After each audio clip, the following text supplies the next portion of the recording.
Oh shit ဘာလဲဟာ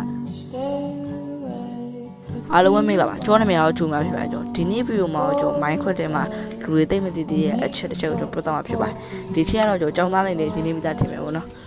နောက်တော့ကျွန်တော် wall tower နေအောင်ကျွန်တော်တွားလိုက်အောင်ကျွန်တော်ထပ်နေမယ်ကျွန်တော်အောက်ကိုနေဆွဲချလိုက်မယ်နောက်တက်တာရခဏဝင်မယ်တက်တာရကျွန်တော်မော့ထည့်တာ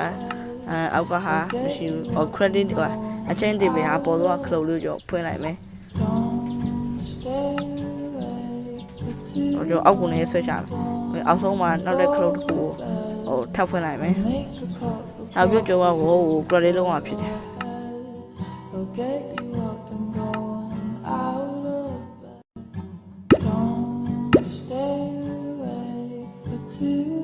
အခုကျွန်တော်ဟိုရရောက်ပြီပေါ့နော်ကျွန်တော်ဟိုလည်းရောက်ပြီကျွန်တော်ပစ္စည်းဆမ်းပြမယ်ဟုတ်တာရွာနားမှာကျွန်တော်လာ spawn နေပေါ့နော်ဟုတ်တယ်ကျိုးတို့ဒီအောက်ကိုဆွဲရမှာအဲ့ရဆွဲဟာတော့အောက်ကိုလည်းထွက်ဆက်မယ်ဆိုလုံးဝ item အသစ်တွေပစ္စည်းပလင်းတွေအများကြီးအသစ်တွေပဲတွေ့ရတယ်ပေါ့နော်ဖန်ပလင်းအသစ်တွေနောက် TNA အသစ်တွေဟိုဘူဒီပေါင်းတွေရောရိုးတဲ့တာဘူဒီပေါင်းမဟုတ်ဘူးနော်ဂက်ဘူဒီပေါင်းလို့ခေါ်တယ်ဟိုတစ်ဆယ်ပဲနော်အမှကျွန်တော်ဆက်လုံးလေးဆက်လုံးညလို့ចောင်းသားရင်တို့ရှင်းနေပဲကိုထင်တယ်ဆက်လုံးလေးအများကြီးပဲတို့အမှကိုထားချင်တော့ထားလို့ရရဲ့ဒီမှာ H ဒီမှာ C ဆို C ဒီမှာ block အများကြီးပဲကိုထားချင်တော့ထားလို့ရရဲ့ဟောဘူတီပေါင်းဘလို့သုံးလဲဆိုတော့ကျွန်တော်လိုက်ပြမယ်ပေါ့နော်တို့ flager နဲ့ဆန်းလို့မရဘူးကျွန်တော်မြင်းလေးနဲ့ဆန်းပြမယ်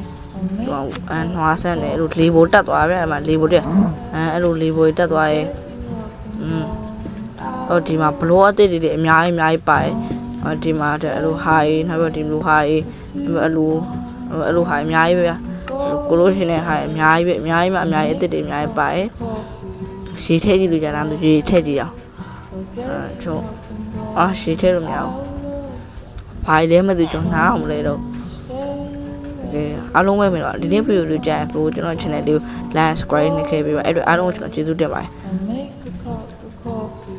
တယ်bye bye